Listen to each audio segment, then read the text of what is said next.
Hello and welcome to the show that puts the heart and soul into Sundays, bringing faith and ethics to the discussions that matter most. Coming up today on Sunday Morning Live, this church to split. And with many children about to start half-term, we'll hear some expert tips on ensuring they stay safe online.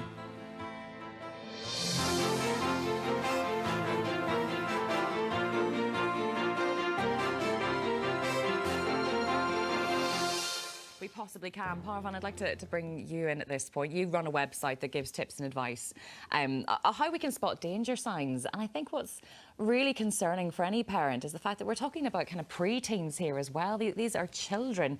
What advice would you give parents at the moment?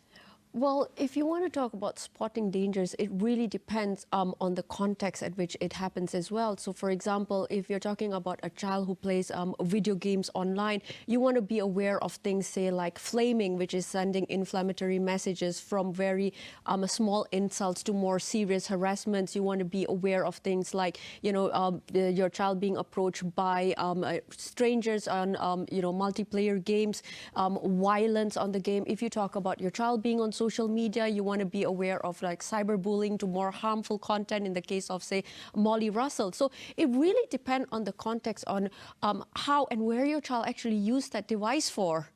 And I think what we think of as well is the fact that teenagers in particular, they're going up to their rooms. They're on their own an awful lot of the time. And it's hard for parents to know, where those boundaries are, when they can get involved and when they can intercept while giving them their own independence. And that is why I think open and honest communication with your child is just very important, because you can have all these parental control setting tools and resources in place, but it's, when your child goes for a play date or a sleepover with their friends, you don't know what settings they have in their phone.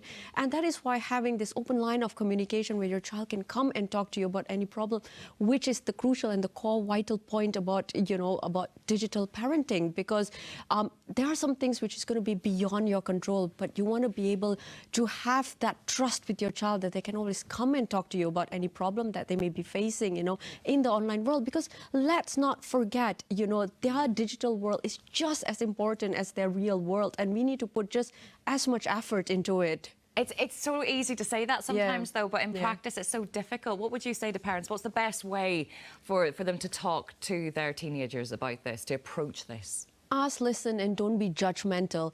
A lot of the time, barriers and friction tend to happen is that when we see what our child is doing online, we tend to get into that very judgmental tone in terms of like, oh, this is a waste of time, But instead of doing that, we need to be asking them, why do you like this? Can I try it? Let's see how it goes with it.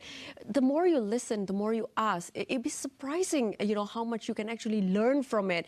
And not having that judgmental tone with your child is a good way to start, trying to sort of eliminate those boundaries that you might be having with them. Parven, that's some really good advice, some really good tips. Thank you so much. And Dina, thank you as well. An incredible initiative. And as I say, as parents, I think we need all the help that we can get. Thank you both.